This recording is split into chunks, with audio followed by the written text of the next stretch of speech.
Diggs! Sideline! Touchdown! Pass is intercepted in the goal line. Up for the layup! Oh, blocked by James! Way downtown.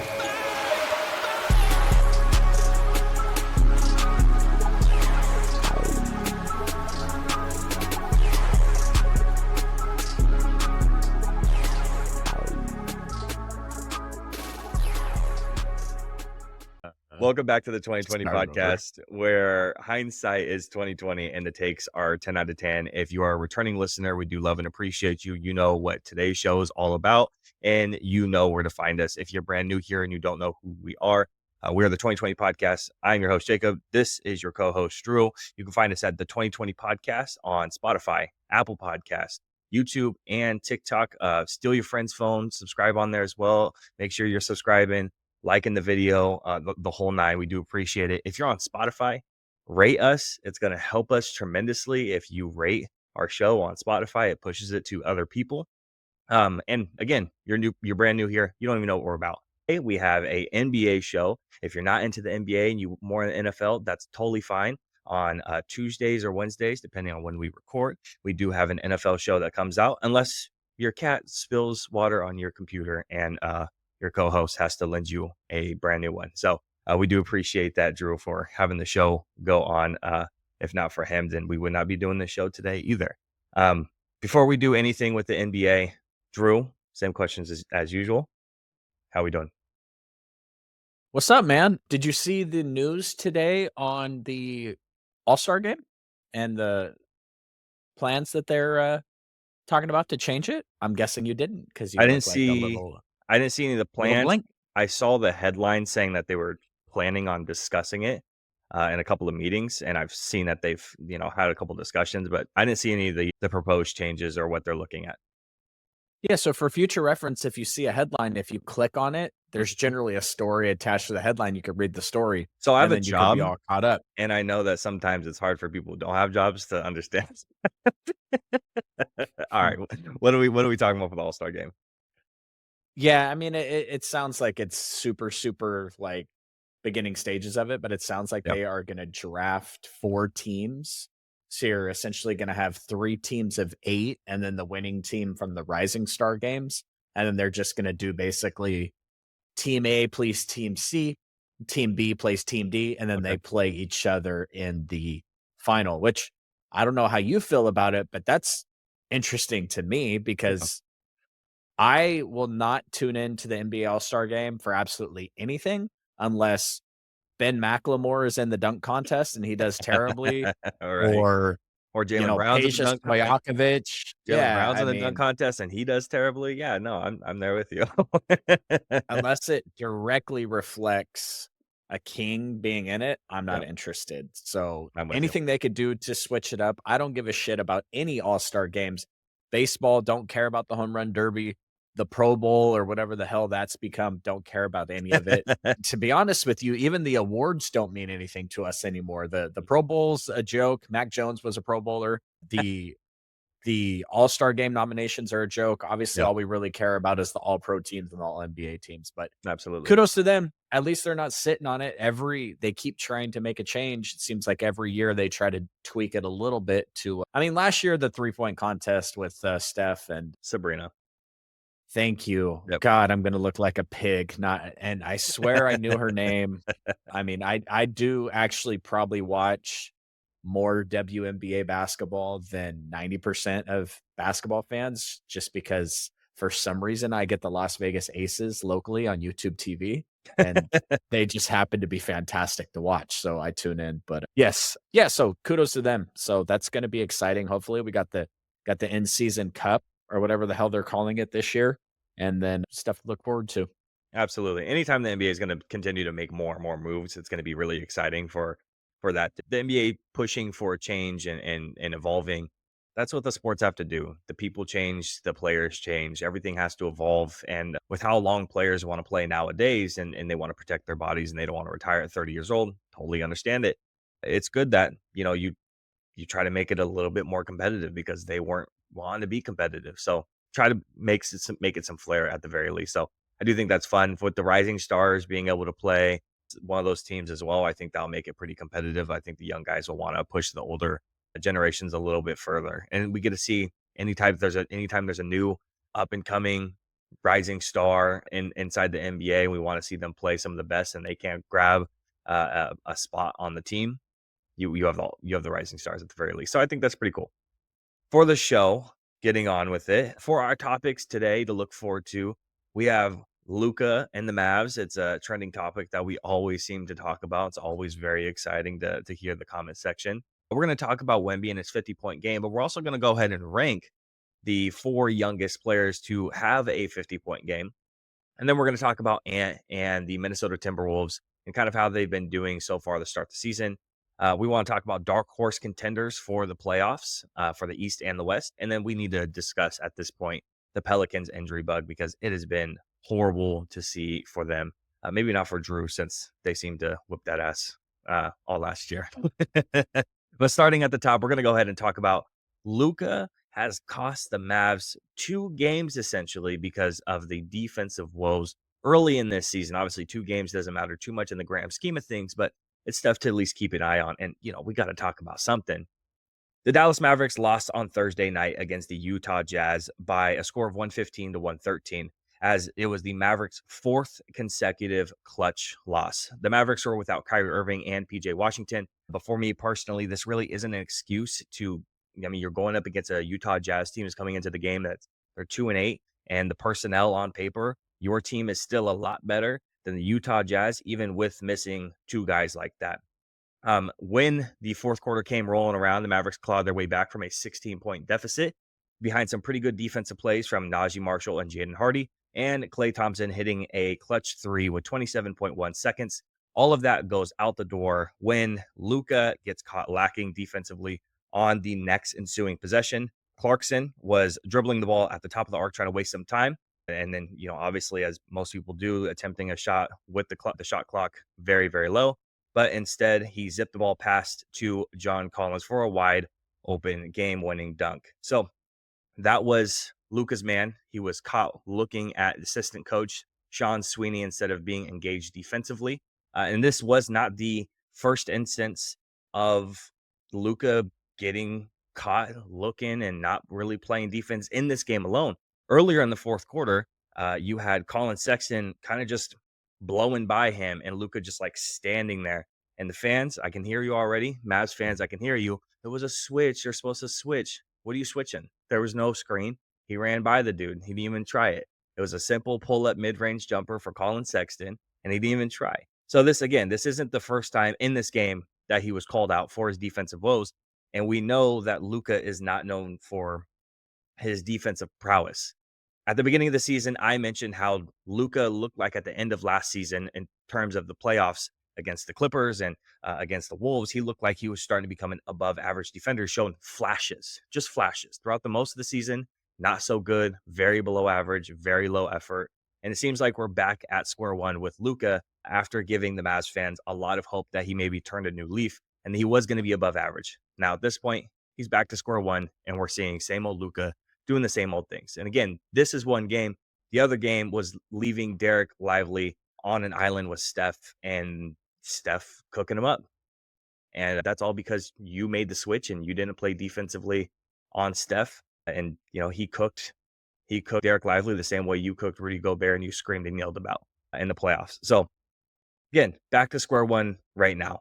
Looking at Luka and looking at the defensive woes for him, is this going to be a routine thing that we're going to be discussing of how concerned we are about the Mavs and how much Luka is costing him? Because it's not just defensively. I want to bring up some 3-point stuff later on too. I want to kind of set that to the side. But how do you feel about this entire situation, especially from this last game?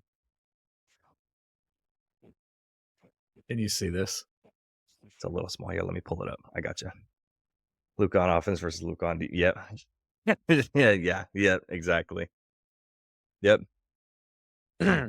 He was terrible in the finals, the NBA finals. He was absolutely terrible. And I think a lot of people were willing to let that go because it was the Celtics and their offense. And it's like, how do you stop them anyway?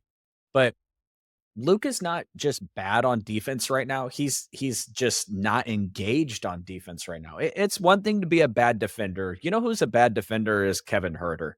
Kevin Herter is not a good defender, but he busts his ass night in and night out to try to rebound, to try to scrap, to do whatever he can, and ultimately it just comes down to he's not a good defender. Yeah. Luka Right. is just he just it looks like he's not even like Present. involved on the defensive game plan. Like, Yep. just when was the last time you've seen a game end on such a boneheaded defensive play? Like, if you're going to play 60 minutes of basketball and you only have to be locked in defensively for 15 seconds, wouldn't you want those 15 seconds to be the end of the game? Like, wide Absolutely. open, the easiest scoring play of the game by any side. And Yep. it was a terrible look, and I know the Mavs fans are gonna come into the comments and they're gonna try to defend him, but you guys are not winning a championship with this man playing like this. Like, Yeah. you're not gonna get anywhere close to anything if he can constantly be cooked night in and night out, when he could be constantly hunted night in and night out, and it's I mean, he's already tough to watch from an NBA product, from an NBA fan on offense. And now, like, the only redeeming quality to watch him now is to watch how terrible he is on defense. Like, it's a terrible look for him, for one of the young superstars in the NBA. And somebody's got to sit him down. I know he's supposed to be the franchise, and Kyrie's not really much of a leader, but somebody's got to sit him down and say, "Man, this is unacceptable. Like, we cannot. How can you ask your teammates to bust their ass night in and night out and give so much effort on the defensive end, and then you're over there looking like you're taking a timeout?" Yeah, these games matter. I mean, especially when the Dallas Mavericks are 1-6 in clutch games this season. When really close games, they're 1-6. So the non-defensive plays from Luka, or what I want to bring up next is his terrible 3-point shooting is just bad, and it's 4 straight losses inside of those close games. It's a total of 8 points that they've lost by in 4 games for those clutch games. So the defensive stuff matters when it's close games like this. You need to play defensively. And then on the opposite end, we talk about he's this offensive juggernaut and he plays this. It's funny you bring up the Celtics and him playing terribly defensively against the Celtics. He also played pretty terrible against the Celtics in terms of 3-point shooting. And right now, the team's 3-point shooting just is not very good. Dallas ranks the bottom 10 when it comes to long range shots. They're currently shooting 34.6% from the 3-point line, a dip from the last postseason when they're a little bit above 36%. Doesn't seem like that's that big of a deal, but the percentage does definitely matter. Against the Jazz specifically, Dallas shot 30.8% from the 3-point range. This year, he made 43% of his 3-point shots.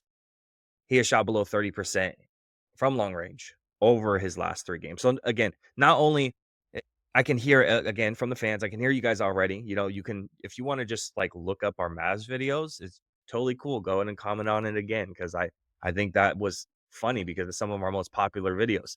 I can hear you. I can hear you in my head already. Well, he plays so well offensively. Can't give 100,000% effort on both ends of the court. First of all, he can. Second of all, he's not playing well offensively from beyond the arc. And that's where he wants to play. That's where he wants to chuck up the ball. And that's fine. I watch guys chuck up the ball all the time. I watch Jason Tatum throw up 11 fucking threes a game. I get it. I totally understand. But Luka's not shooting well right now. That's the bottom line. And he's not there defensively. Just like Drew said, he's just not present. So is this something we got to really be concerned about for the Mavs, or is this going to be a bounce back thing for him?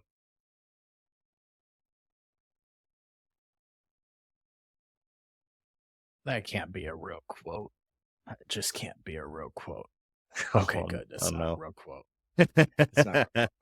Yeah, at this point, I mean, it's wearing on the teammates too. I just watched a little clip there of like his teammates giving them like, what are you doing, dog? Like, you Yeah. gotta be engaged here. And I'm telling you, nobody wants to, but first of all, there's very few players in the NBA that want to bust their ass on defense to begin with, but nobody No. wants to bust their ass on defense just to have one member of the team. Like, you can't play 5-on-4 Mhm. every single time down. And it's not just being a bad defender. If he was just a bad defender, everyone would be okay. But bro, you're being a lazy ass traffic cone.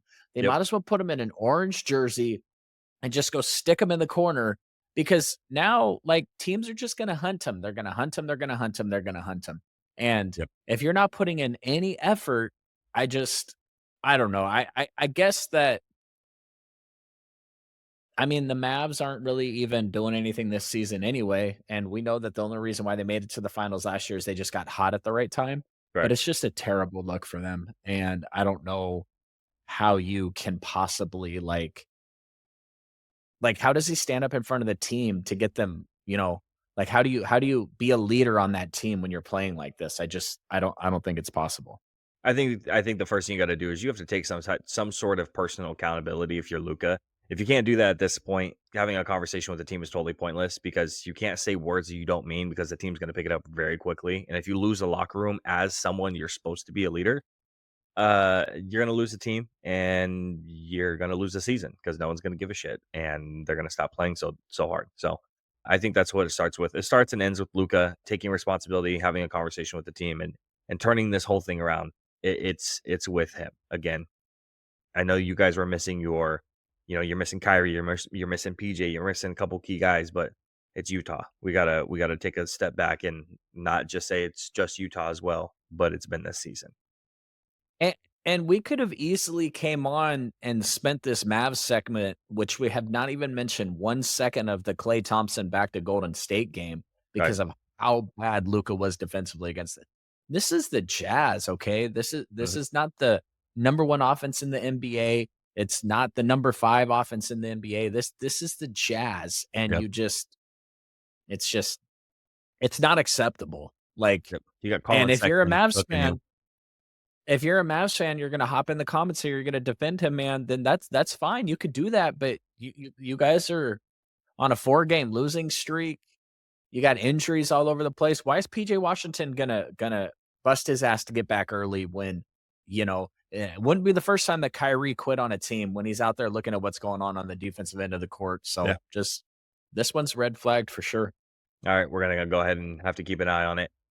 Moving on and looking at the fourth, excuse me, we're now looking at the fourth youngest player to score 50 points in a basketball game at 20 years and 314 days. Victor Wembanyama, of course, who else would have done it except for him, has scored 50 points in a basketball game. And then at 7'4", fun fact, he is the tallest to do so. Wembanyama was 18 of 29 from the field, adding 6 rebounds, 3 blocks in 32 minutes. Yes, you heard me right. 32 minutes. I think when he hit 50, I'm pretty sure he was at 29 because I was talking to my cousin when we were looking at it. And yeah, I'm pretty sure he's at 29 minutes when he hit 50. So pretty insane stuff. For his career, Wembanyama has now recorded a 50-point game, a 5x5 game, and a 10-block game.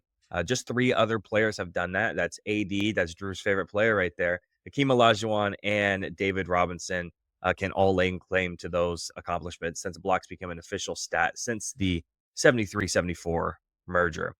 It took Wembanyama 83 career games to record his first 50-point. That is the 4th fewest games needed since the merger in 76 and 77. So we got to talk about it. Man, I feel like when it comes to Wemby, this year he started off real slow because I felt like he was a little inefficient. He's gotten to the point now where like I want to ask you a question. Victor Wembanyama has 1 or 2 places to go.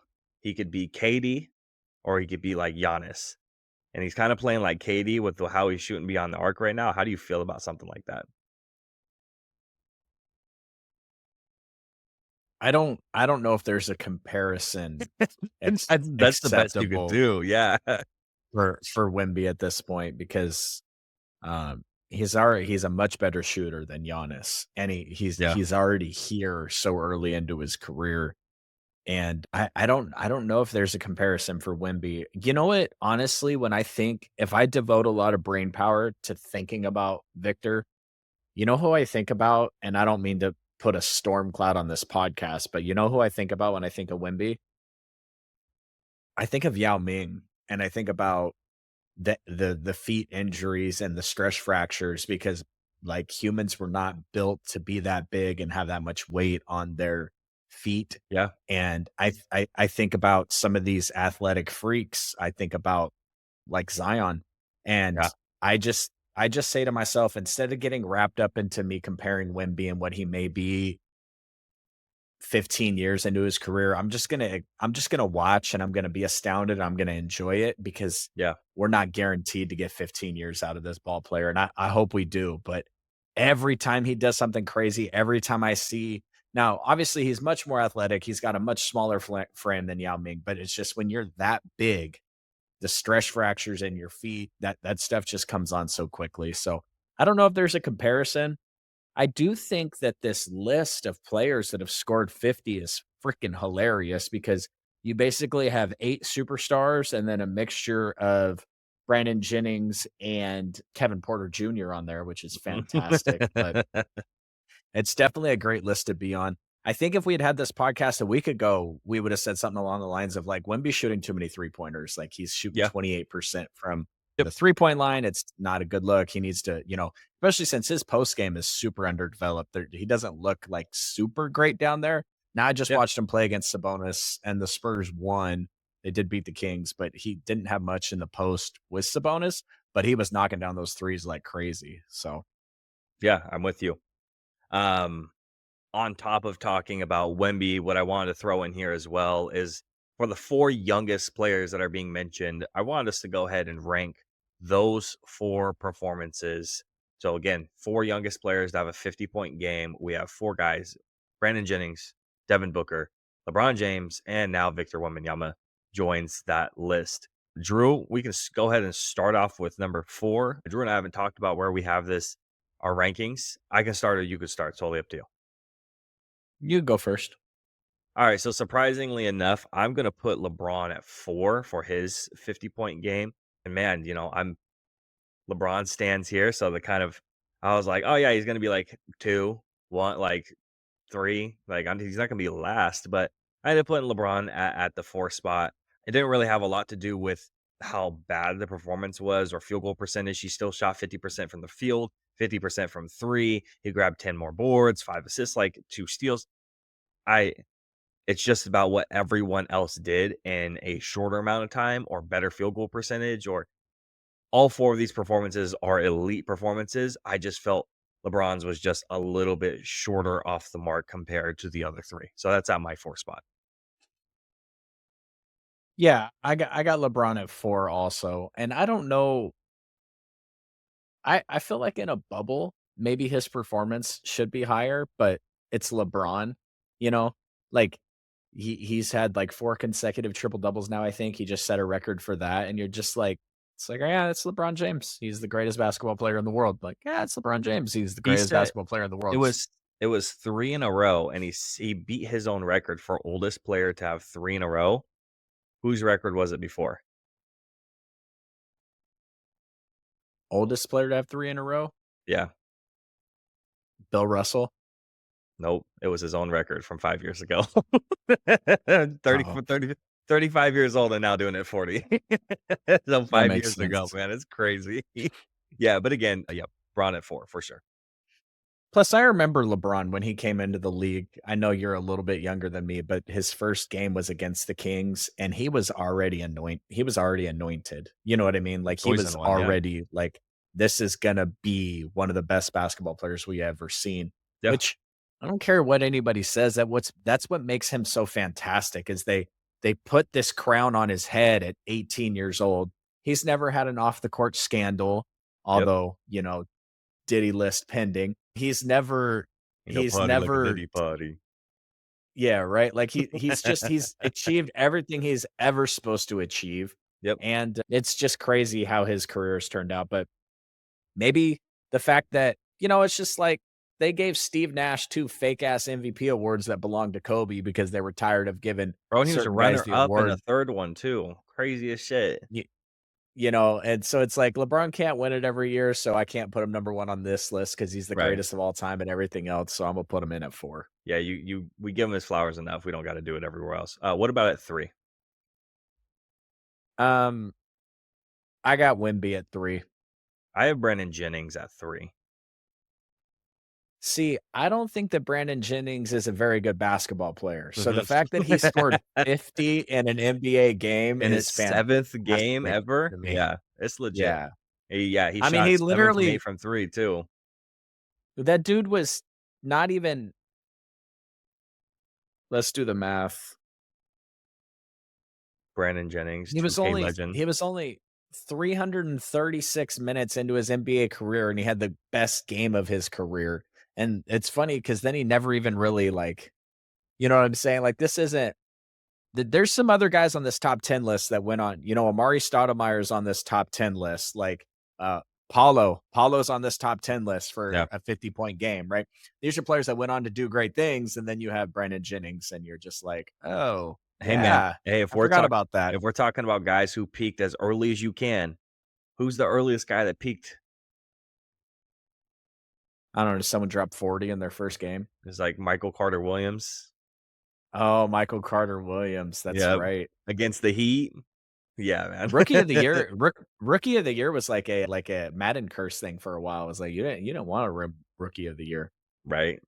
Yeah, so again, I got Brandon at the 3 spot. You have Victor at the 3. For me personally, I have Victor at the 2, and again, a lot of it has to do the minutes. He scored the 50 in 29 minutes. I know it says 32 total is what he played, but it was 29 by the time he hit it. So that's really the biggest thing for me right there is that minutes played. He still shot 50% from 3, 8 of 16, 62% from the field, which is going to be higher than anyone else on that top 4 from the field, and then he's tying LeBron for the 3-point percentage for highest on that list too. So again, 29 minutes. I had to put him at that second spot.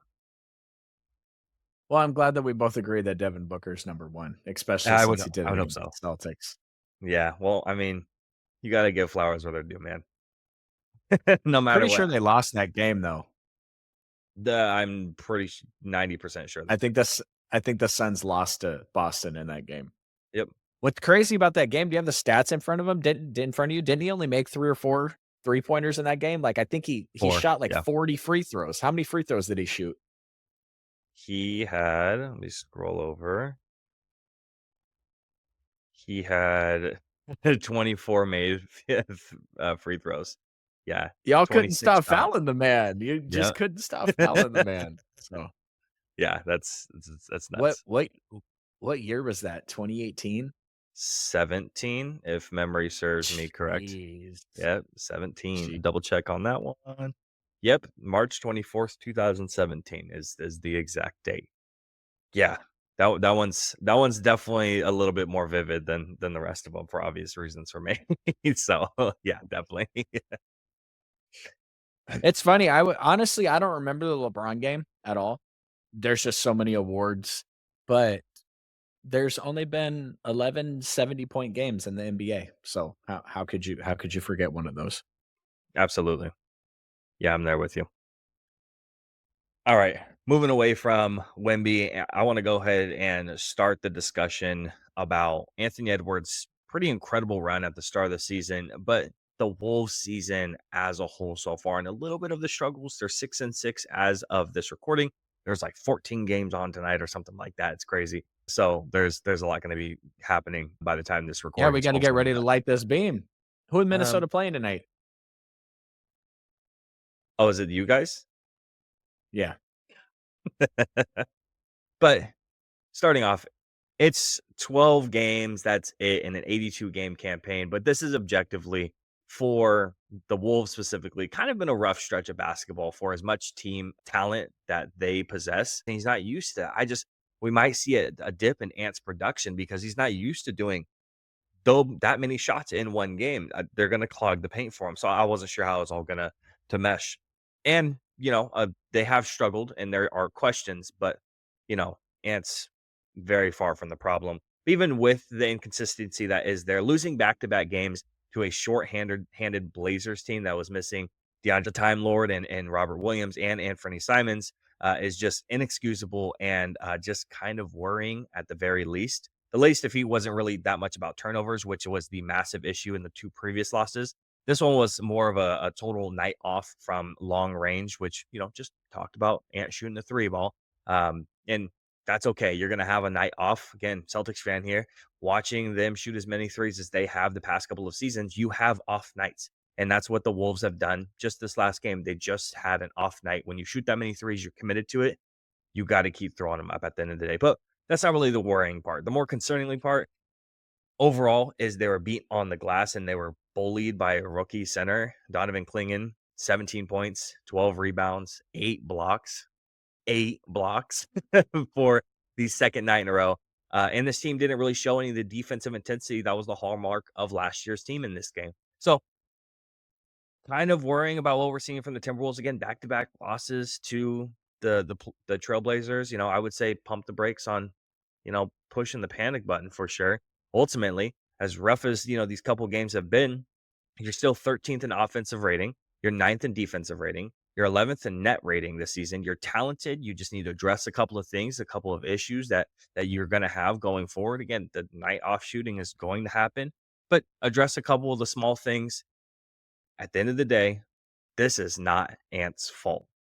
And Drew, I'm going to pass it to you because what are we thinking right now with the season 12 games in that Anthony Edwards is having? I mean, he went 0 for 9 from the 3-point line the other day against Yeah. Portland, and he's Yep. still shooting 42% or something stupid like that. So, I mean, that 42.3%. What the fuck? that just goes to this team though they're bottom 10 in assists.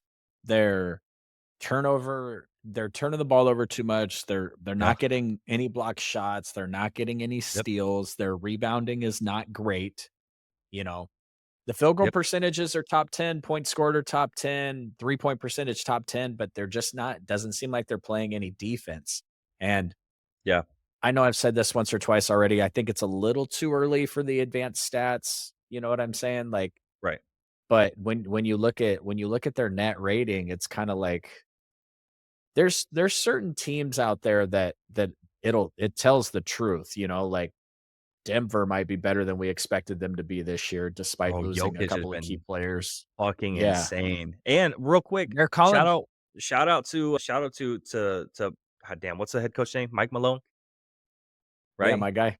Hey, dude, shout out to him because that motherfucker has been using Russell Westbrook like crazy, using him as like an off-ball screener for Jokic and then rolling out, dude. And Jokic has been playing outside his mind. So shout out, we like to see Russell actually play well. Yeah, do you see what they're calling Jokic's season? Because he's averaging a triple-double. Have you seen what they've called it? A triple dozen. Because he's averaging 30, 12, and 12. So not just a triple-double, it's a triple dozen. It just like that's stupid, man. Yep. And Yeah. their net rating is really, really good. And then on the flip side, the Pacers, their net rating is terrible because as we talked about a couple weeks ago, did they unlock the key to beating the Celtics? No, because they can't play shit for defense. And Oh, right. and we made a lot of excuses for Tyrese last year because we thought he was playing hurt to try to get to the all NBA minimum. I don't know what his excuse to start the season is because he doesn't look good. Yeah. All this Definitely. to say, for me, it's a little too early to hit the panic button for the Timberwolves. Yeah. You made a big trade, and I think a lot of Timberwolves fans were like, what are we doing here? Because we just had a really great season. I like the addition of Dante. Yeah. Julius Randle remains to be seen where his fit is on any team because it just feels like no matter where he goes, he puts up these massive numbers, but the teams are not afraid to move off of him. So, early in, obviously they're going to take the L tonight. That's going to be tough. And come on, baby. Hey, by the time this is out, y'all are going to know if that beam is lit. Jacob, if you're wondering, just peek out your window. Yeah. All right. How'd that work last time you said that? I said it the other night when we beat the Suns. That's fair. With Ant, I'm not really I concerned. say it every night. So That's true, you do. With Ant, I'm not really concerned about the team when you have Anthony Edwards on the court. 27.8 points per game, 5.2 rebounds per game, 3.8 assists, 1.2 steals per game. I'm dyslexic. 46.6 field goal percentage, and again, 42.3 3-point percentage. Shout out to Damian Lillard for apparently helping this man out during the summer and getting his shot right for him. So shout out to that. What I'm more concerned about, Drew, honestly, Honestly, what I'm the most concerned about is I'm concerned about the coach. I don't think Chris Finch is that good of a head coach. Honestly, I think with the Mavericks, it exposed him as a head coach. You That think they need series like right Darvin there. Ham or something? I think they should hire Darvin Ham and Doc Rivers and throw them over there. I think that'd be pretty awesome right there. No, I think with the Mavericks series last year, it was really concerning to see the lack of adjustments from the coach game in and game out. And I started to red flag the shit out of the coach, and it made me lose a ton of respect for him because of that series. And again, the lack of adjustments there.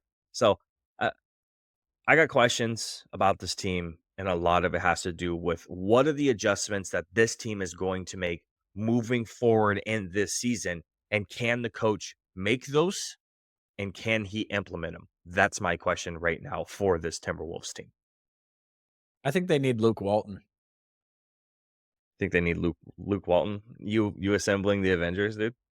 Luke Walton, Yep. Darvin Ham, Doc Rivers. Who else Frank do we got Vogel. thrown? Frank Vogel. Yeah, there we go. Absolutely. All right, you ready to move off this Wolves team? No, I think they gotta figure it out. Obviously, they're on a 3-game losing streak. They got Sacramento tonight, they got Phoenix this weekend, then they get a couple days off, but then they gotta go to Toronto, then they gotta go to Boston, and then they got, Rough. Houston, and then they play Sacramento and the Clippers at the end of November. So, It's a rough month. s speaking of that, since we are on this, is there what do the games look like on Christmas? I'm sorry, Christmas. Thanksgiving. There are no games.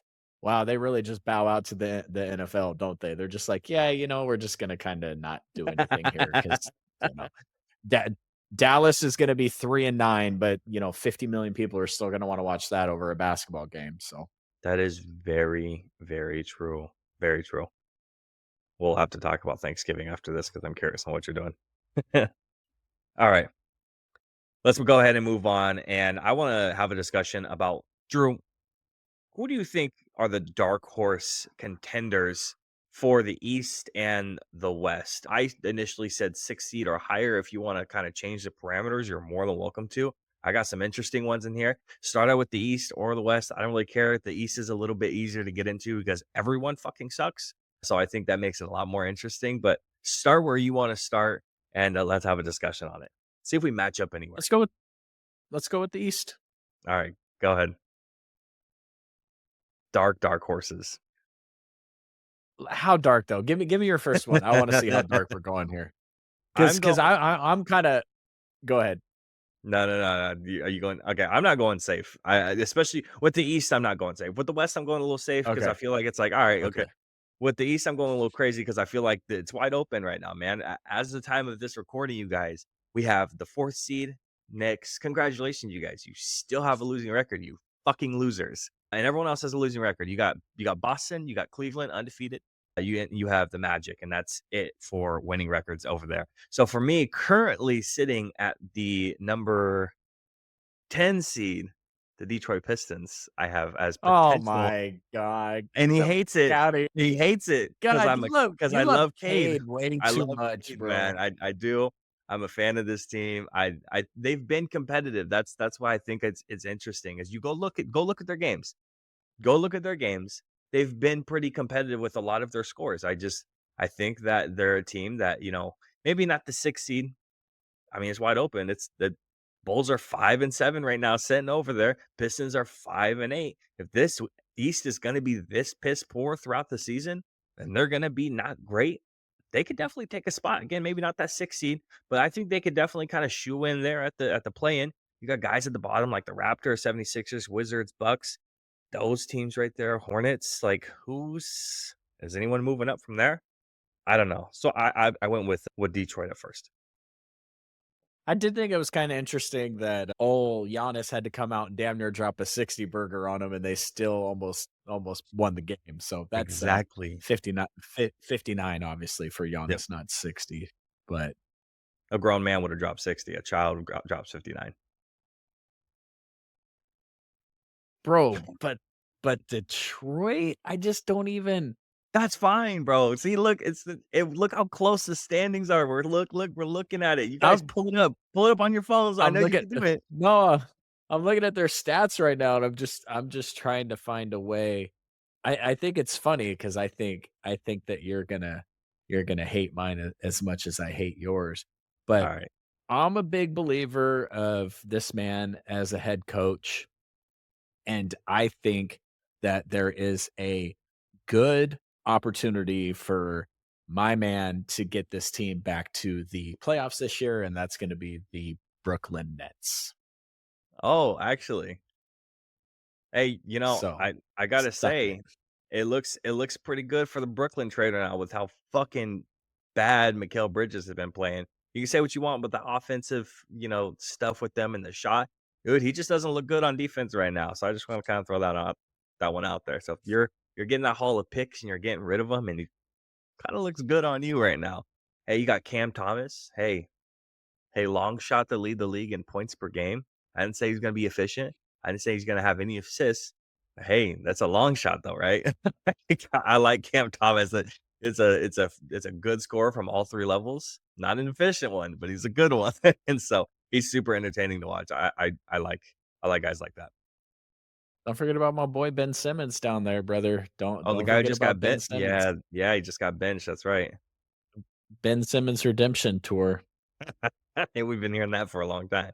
Oh, you bought into you watched him on ESPN play around at a gym. It was one of those workout videos, and you were like, you know what? I might believe in this again.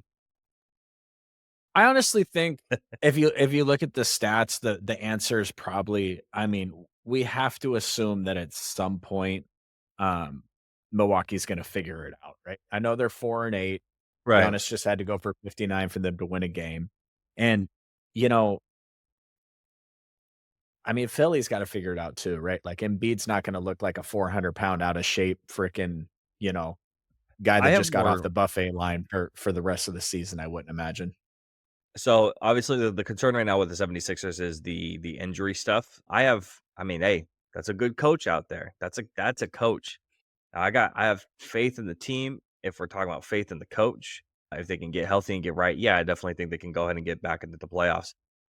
Man, Milwaukee's hard to believe in right now. We've talked about how bad they've been so far in the past, in this last 2 weeks. Go ahead and peep that video on YouTube, you guys.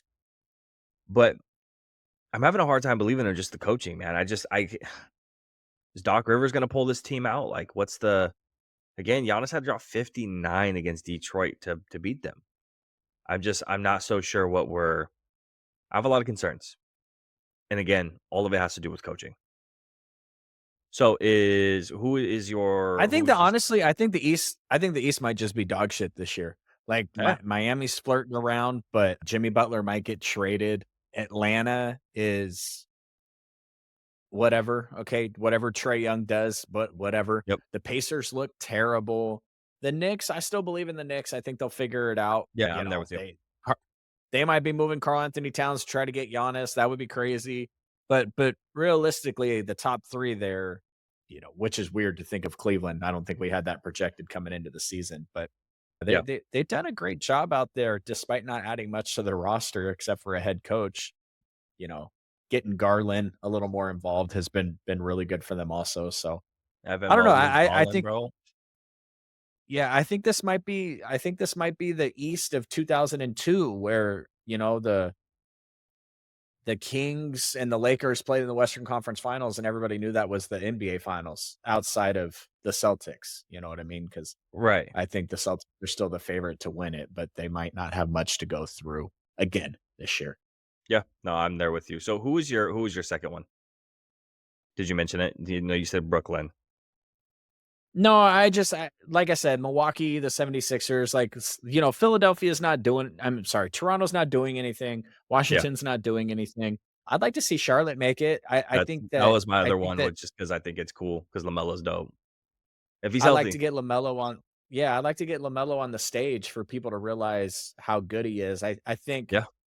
I think it's been good that his dad has essentially disappeared. I think that's been great for him because I think everybody Yep. just wanted to hate those kids because of their dad, and now he's kind of backed off and everything. Look And at the love that Lonzo LaMelo, gets too, just because of yeah, I that. mean, Lonzo obviously Lonzo's super limited as a player into what he brings to the table, but Yeah, LaMelo is truly like, legit he's superstar quality. yeah, pretty much in every single phase of the game, Absolutely. and just 6'7", like it would be good to get him to the playoffs. That way more people could see him. Yep. Let's go ahead and move on to the He's West. averaging 30, Yep. Exactly. 29.9. Exactly. 29.9. That's What I'm saying, wild, dude. bro. So I'm saying those were my two And, picks. and he's chopping in 5 rebounds a night. Yep. Somebody should trade for him. Get him off that team. What about? Everyone leaves Charlotte, right? I mean, no one stays. It's all good. They're 29th in field goal percentage this year. That is just abysmal. Yeah, some of the advanced stats Abysmal. don't look very good when looking at them. Looking over on Yeah, the but Western Conference. let's get LaMelo to the playoffs. Let's get Yeah, LaMelo to the absolutely. playoffs. Looking at the Western Conference side, Drew, where are your dark horse contenders for this one? I truly was thinking like, yo, like let's go 6 seed and above. Who do I see really reaching for that number 6 seed? Currently, it's the Lakers sitting there at the 6, Rockets are at the 5, Nuggets are at the 4, Suns are at the 3, Warriors at the 2, and OKC is at that number 1 seed once again.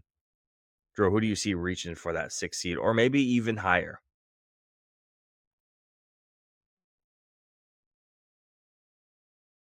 I can do it with you if you want.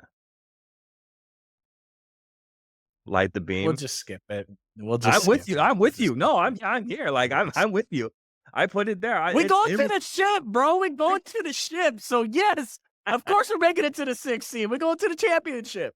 Yep. We, you know, I'm what if there my with you. teams just perpetually lose to the best teams in the league? Like, man, we went to the Super Bowl. We lost to the Chiefs. We went to the finals. We lost to the Celtics. Nah. No, I'm with you. I I mean, wrote the Kings down, as getting the 6 seed or higher. I could see you guys sitting, depending on kind of how the season ends up going. You might end up even somewhere in that 5 seed. yeah, bro. I like the team. I like Houston. I'm not sure if this is for real. It's a Right. long season. I hope it is because I think it's a cool story. Phoenix Absolutely. already is in the injury phase. Brandon Bradley Bill is missing games. Kevin Durant's missing games. So I don't suspect that they'll continue to. Although I will tell you, they're 9-3. Yep. So 2 of those losses came against the Kings, and they're just kicking everybody's asses besides the Kings. So that's maybe we're their version of the Pelicans this year. But not even in the play-in right now. You have Dallas and Minnesota. You would expect them to figure it out. And San Antonio is San Antonio going to compete for the you know you got the corpse of Chris Paul and the corpse of Harrison Barnes, and then you got Wemby, and that's kind of fun to watch. So the West is definitely interesting this year. Yeah, the teams that are going to be grabbing for that 9-10 spot. Again, like you said, so Clippers are at the 9, Spurs are at the 10. Yeah, Minnesota going to figure it out. Dallas probably going to figure it out. But then who really drops out? It's hard to really pick one team over another. You're expecting even. I think if the Spurs just missed the playoffs, that's a win for them. With how bad they were last year, you move into them. We've seen some pretty good flashes from other guys, young guys, not just Wemby, but Stephon Castle has gotten the trust of Pop, and he's been playing pretty frequently and getting a lot more minutes. So seeing him out there has been pretty cool because he's been pretty highly touted in this last draft, and I really liked him too. I thought I had him as my number one point guard coming out. So yeah, so it's gonna be hard to kind of replace some of these guys. I hope the Clippers don't make it because fuck all that. That's fucking stupid. But Minnesota and in the playoffs is good for everyone. John Morant in the playoffs at the 7th seed. That's my next team. I see them. I see them bumping up. Um, I think everyone just kind of forgot with all the stuff that happened with Jaw back to back and how good this team can be because Jaw's just kind of that dude. And he's proven it. And obviously Desmond Bain too. He has really stepped it up from the last year, being able to go solo, having career numbers across the board. He hasn't played since the beginning, unfortunately. Once he can come back, I'm sure that they're gonna ball out together because that's what they've done in the past. And again, he stepped up. But so that's my other pick is Ja and the Grizzlies to move up. So that 7 and 8 seed, I see them either one of those guys bumping up to the 6 and maybe even the 5, depending on how the season goes, for sure. Yeah, I'm with you on Memphis. It's crazy because we thought they were there a couple years ago, and then there was some issues and some injuries and everything, but Yeah, Jaw's back to what Jaw does, and, he's so fun to watch. He's like the opposite of Luka, just in what yeah, they bring to their teams, and, just one of them has off the court issues with Instagram Lives and the other doesn't, so that's true. You ready to move off this? let's go. Let's go. All right. So, last subject that we have for today, and it's going to be the New Orleans Pelicans. Unfortunately, not a good thing that we're talking about. It's them and the injury bug that they are fighting. That's the biggest demon this season for them. For them, the New Orleans Pelicans are 3-9. They have the worst luck in this season, bar none. Their talent and their potential gave them hope early in the season. Unfortunately, the Pelicans continue to run into the same problems that have caused their downfall in the past couple of seasons, and that is going to be injuries, whether that is to a Mr. Zion Williamson or that's to Brandon Ingram at the end of last year or whatever it is. At the end of last year, they were fighting and competing pretty significantly, and injuries happened and they ended up dipping. And they're in the same situation now, except at the beginning of the season. Pelicans are expected to miss one of their top rising starters as well, Jose Alvarado is going to miss 6 weeks with a hamstring injury. We obviously know about DeJounte Murray going to miss some time. CJ McCollum is going to miss some time. And again, Zion Williamson is now going to be out for at least 4 to 6 weeks, where he's going to have an additional evaluation on his hamstring strain. But right now, he is currently listed as out indefinitely. His lack of ability to play prevents the Pelicans from making the deep playoff push. He's only played in 105 games out of Pelicans' last 257. One of the biggest red flags for Williamson entering the NBA was his inability to stay 100% healthy, and he has now suffered a numerous amount of injuries that have caused him to miss the majority or all of a season. Has been a trend for the Pelicans for 3 out of the 4 years he's, really been here. So Pelicans are relying on these guys. And the only guy out there right now who's playing on offense and defense at 100% is Brandon Ingram, who is very, very, very much in the rumor mill and very, very much on the My trade block. guy. So, due to these injuries, Ingram's having to do everything while being on the trade block, and the rumors swirl and they swirl and they swirl. Man, Pelicans have some bad luck. Drew, where do they go from here, man? Because this really sucks for them. This is just as fucking awful for them. It's just someone cast some type of voodoo shit on them, and something ain't been right. Hey, they're up 10 against Denver. Brandon Ingram's got 13 points, and he's played 12 minutes so far, and it's the end of the first quarter. So if they just play Brandon Ingram every minute of every game until he gets injured, they might win a couple games here in the future. But the whole team's out till basic December at the earliest before they start getting some of these guys back. And the Yeah. upcoming schedule, I will tell you, is nasty. Obviously, the aforementioned Denver Nuggets that they are playing right now. And then they have, I believe they got, what's that team that's going to kick your guys' ass in the Eastern Conference Finals that's undefeated right now? Believeland? Believeland, yes, sure. They got Denver, they got Lakers, they got Dallas, they got Cleveland, they got Golden State, Indiana, Toronto, Memphis, New York, Atlanta. So in their next 10 games, they get to try to beat Toronto. This could get bad quick. Like, this could end quick. And I just wonder if maybe it's time to move off the Zion experiment. I know that hmm he showed really good flashes at times playing the point, but it's just one of Right. those things where can you build the franchise on a player that can never, ever, ever stay healthy? Yeah, no, I'm absolutely with you. Hey, maybe you're trying to capture the flag. Maybe in the postseason, maybe that's what we're trying to do, right, Drew? Capture the flag. Yay, nay. Not a good one. Eh, It's okay. yeah. 5 out of 10. So I'm with you. I think it's time probably to move on from the Zion thing. The last thing you can do is pay this man to not play. Move on from the Brandon Ingram thing. As good as he's been, maybe try to get some draft capital for him.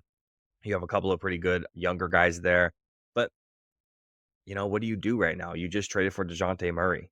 You just keep him out there, CJ out there, just kind of run the guard thing. We've done this thing with DeJounte Murray before of having two pretty good guards. Didn't really work last time.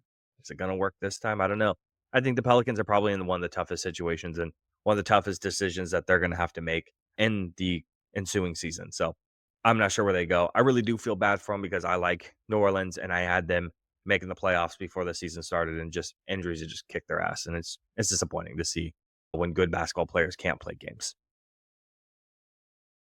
Yeah, I mean, and they have done a lot over the years to try to bring players in, bring players out, CJ, Yeah, all this other stuff that they've really made a lot of moves to try to make this happen, and it just hasn't been put together.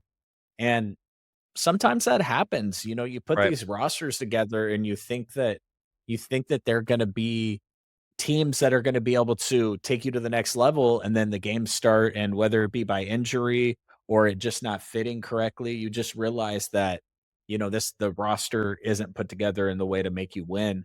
And it might just be the case where they've made the changes, they've made the trades, they've signed free agents, they've done what they needed to do to build a roster, and it may just not be something that's going to result in wins for them.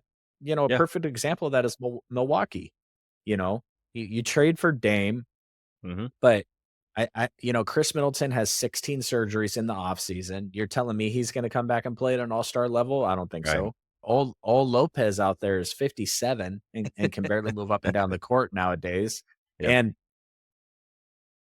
Milwaukee used to have this guy, he used to play the point, and he was an amazing defender. And since they got rid of him and let him go to some bum ass team, they haven't been the same. Yep. So it's just you make changes to try to get better, but when you send pieces out, you lose pieces. No, Yeah. and this just might be one of those things where this iteration of the Pelicans is just not going to come together. I'm with you. All right, Drew. Before we end it, you end off on anything? Light the beam. Same thing as usual. All right, you guys. If you made it to the end of the podcast, we do very much appreciate it. Once again, if you are brand new here and you don't know where to find us, the 2020 podcast, Spotify, Apple Podcasts, YouTube, and TikTok, wherever you're listening to us on, make sure to go to the other platforms, hit subscribe, hit follow. And then if you're on Apple Podcast or Spotify, make sure you review us. Once again, it does help us out very much so. Subscribe on YouTube. If you like the short form content, you got TikTok over there as well. So anything for anyone, we got it all. If you're interested in our NFL show, we will have our show be going out on Tuesdays or Wednesdays again, depending on when we record. Besides that, Drew, that's all I got for us. You ready to go move on? All right, you guys, we do appreciate it. Later. Peace.